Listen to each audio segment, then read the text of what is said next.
Welcome back to the Cougar Connection podcast. Today, I'm sitting down with the April Teacher of the Month, Mrs. Jamie Droge. Congratulations Thank for you. being named Teacher of the Month. So we have all these questions that the kids come up with. Yes. You've already recorded this. We're having to re-record it because Camber graduated from high school. We had a technical difficulty. We won't name the person who caused the technical difficulty, but we're going to record it again today. So thank you for sitting down with me. Sure. The first question that they have is, what inspired you to be a teacher? Well, I didn't know I wanted to be a teacher. I started going to school to be a veterinarian. I always thought I wanted to be a veterinarian, but when I was a kid, I always played school. I had bulletin boards that I made. I actually had textbooks, like when they weren't using them, they'd say, hey, you can take them home with you at the end of the year. I had those textbooks. I would make quizzes and tests, but I never thought I wanted to be a teacher, but I guess deep down it was in me. Working for a vet, I just realized, if I want to have a family someday, how is this schedule going to work? Right. Is this really what I want to do? I love science. I love animals. I like kids. What else can I do? And this came up. So, but I think it was always meant to be. Right. That's great. I mean, if you always had that love for science, and then an opportunity then to share that love of science with somebody else. I love this question that the kids came up with. It's really and I think it's maybe because I didn't end up teaching what I had intended to teach when I went to college. It's funny. It's really hard to find teachers now, but when I went into teaching, and I assume there when were you hundreds did too, of right, applicants. it's hard to get jobs. Yes. So you had to be more marketable. So you actually needed to be diverse in what you were going to be able to do. So if you could change the grade level that you teach and the subject, what would you change it to? We didn't say that you teach high school. You teach high school kids in science. So if you had to switch next year, grade level and subject, what would you switch to? I think I wouldn't steer too far. Right. I love little kids, but obviously I do better with the more independent ones. So I might go to middle school, but I love anatomy and science, so health might be my class I would teach. Yeah.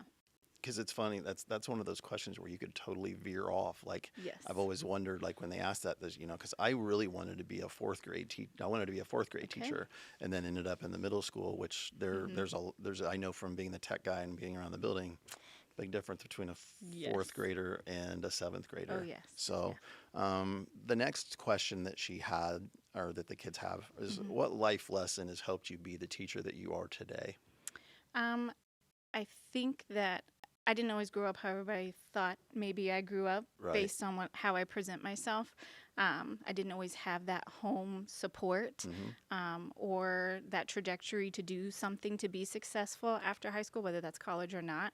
And I always try to encourage kids to whatever path they're going to choose and help motivate them and push them and just be kind and happy all the time, try to push out the negative. So Yeah, I just know from the time we've known each other, you're definitely one of the most positive teachers we have here, and I think in the world that these kids are growing up in, they need that as much as anything. Not that didn't need to be positive when I was a kid, but it's definitely the world they're growing up in is not the world that I grew up in or anything. I graduated from high school 36 years ago, so it's it's definitely not the same. Yes, I love Mr. Burks's speech at graduation that you get to just changing their point of view and their perspective on things and sharing that positivity and drowning out the negativity. Yeah, I agree. His speech was terrific. It was. And it is definitely, it's a mindset that I think we all could have. Yes. Yeah. We all could have the mindset that we get to. We don't have to. Right. So, favorite quote. I'm a quote I take screenshots of quotes all the time that I see online. My phone's full of them. Yeah. So I would have a really hard time. I would have had to look up one to say. Do you have one that goes with? Kind of just one that I made up. I have little sayings that I say all the time, and the kids will probably tell you, she always says this, she always says this. But surround yourself with positive people, and positive things are going to happen. Right, I found one recently. My serious one. I found one recently along those lines, tell me who the 5 people you spend most of your time with, and that will tell me who you know about who you are. You surround yourself by people that are headed where you're headed, you're probably going to be more likely to end up where you want to go. So that's a good one. So what was the first job ever?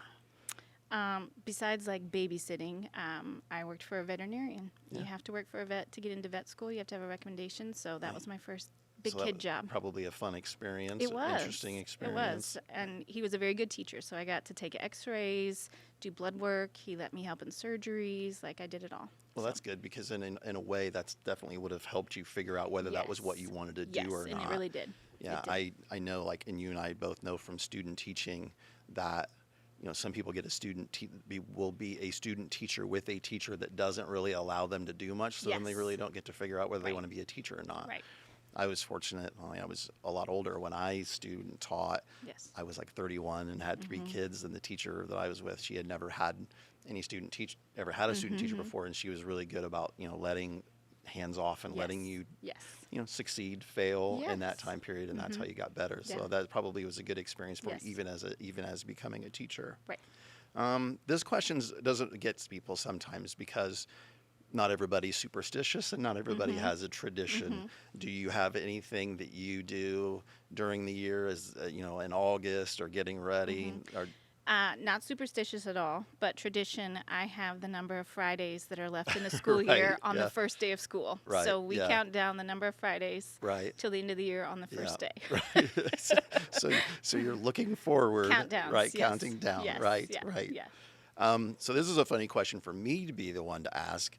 How has technology, being the technology guy, how has that changed your teaching? In the science field, we get to show kids a lot more. We get to do simulations, more hands-on stuff that maybe they wouldn't have experience with. On the flip side of that, since COVID, I've sort of learned kids need textbook, paper, pencil, and hands-on learning. So I supplement like maybe review tools or something like that with technology, but a lot of times Chromebook is put away in my classroom.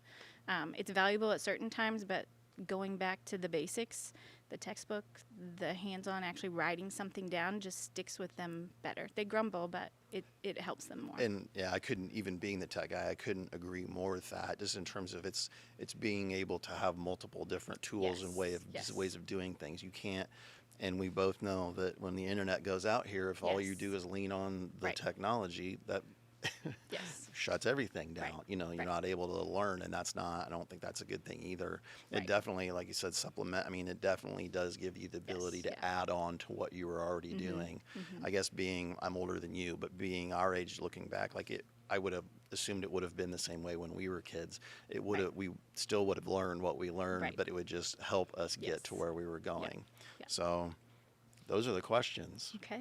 So thank you for sitting down with the class again, this time with me. You do a great job here. Fortunate to have you as one of my kids as teachers. And it's nice to know that we have people like you here that care about our kids. So thanks again. Thanks to you for watching. Look forward to the next Cougar Connection podcast coming soon to you. That's Camber's line. So I got it. All right. Thanks. Okay.